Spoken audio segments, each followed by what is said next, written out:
All right, you're seeing there Hurricane Fiona's trek heading north through the Atlantic. It seems to be taking aim at the coast of Canada tonight. The Canadian National Hurricane Center, in fact, is preparing for the storm to hit eastern Nova Scotia tomorrow before it drives further north. We know businesses are boarding up, people are taking shelter, and they're just waiting for landfall.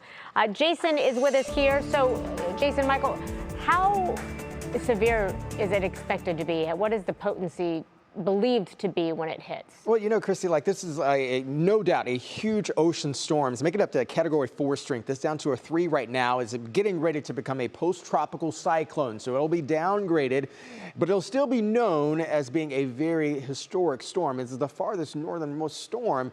You can see there turning in the Atlantic, still has a lot of power with it, even rip current risk running up the Atlantic seaboard. That's what we're dealing with in this country, but we'll likely have some very high waves and definitely very, very heavy rain and likely tornadic type activity happening towards the Halifax area there for Canada, at least the eastern seaboard there of Canada. So we will be watching that one, and we'll talk about the other tropics here in a moment. But I want to take you through what it looks like for the next few hours. And so we're going to be heading out the door going to Friday night football. It's still going to be a bit of a chill in the air because we still have the northerly winds performing across the area. This is for a moment, though. So widespread 50s, even some lone 60s. You can see well inland down towards Akron, also Canton, New Dover, and Philadelphia, New Philadelphia, and also Dover at about 63 degrees as well. So everything will be happening in tandem. The atmosphere is more fluid. Everything, you know, from the oceans, they're fluid as well. This is what our current system is like when we look at the atmosphere and how it revolves around storm systems. We got Fiona there. You can see to the far right of your screen there. We also have this area low turning through portions of Illinois. Warm front, high pressure, and cold front. A lot of things I just threw at you here, but we'll talk about why these things are all important. Well, this area high will likely kick Fiona back out to seaboard, but also, again, expecting impacts there for Canada.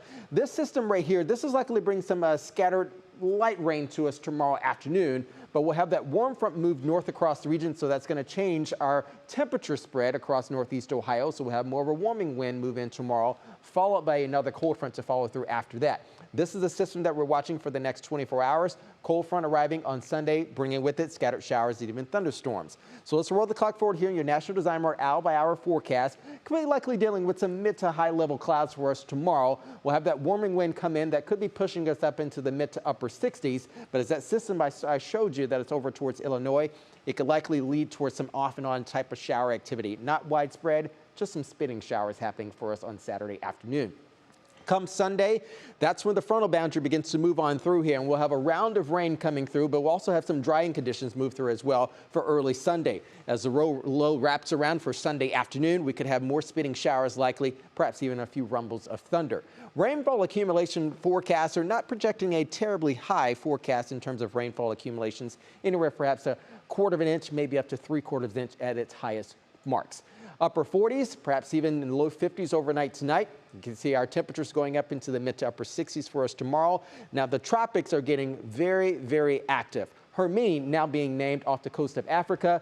That storm system in the Caribbean likely to become Ian, and we'll be watching it over the next 24 to 36 hours as well. That Union Home Mortgage 7-day, we'll leave you with this here. You can see what temperatures look like early next week with some rain showers beginning next week as well.